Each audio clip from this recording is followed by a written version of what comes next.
Mga sikat nga rock formation ha Marabut, Samar, aton bisitahon ngan kilal-on. Kaupo di Brigada Gem Cuesta, Brigada Gem, i-brigada mo. Kilalaan Marabut Samar haang kunini nga kahusay han mga dagat, labi na ang mga durdilain nga size han mga rock formations.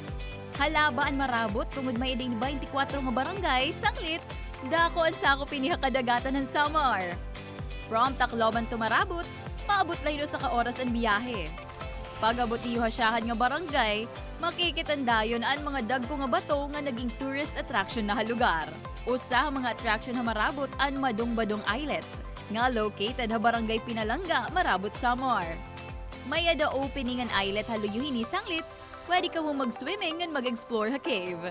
Pero labot lahin ni, nagtindog ang mga residente han Marabut hin statue ni Blessed Virgin Mary hasakob han impressive rock formation.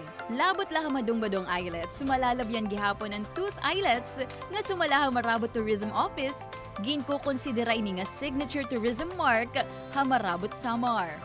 Gintutuuhan kasi hadtuhan mga native nga tikang iniha giant shark tooth. Sanglit, gitawag ang rock formation nga Tooth Islets. Wait lang, may dapagita kapuruan group of islets. Ginbubugos ini hintulo nga islets. Kilalay ni kumo white sand beach nga may adang maanyag nga coral reefs nga mas nagpapahusay ha lugar para hakaruyag mag-swimming and mag-snorkeling. Protected ang mga rock formations sa Marabut ang Department of Environment and Natural Resources, sanglit igindi diri ang pagsaka ngan pagdistroso ha mga bato.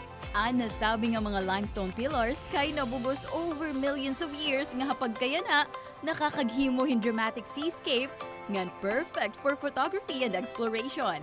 Sanglit mga kabrigada, ano pa niyo ginuhulat? Ego pod na ha iyo mga itinerary ang Marabut, Samar para ma-witness ang majestic view han mga rock formations.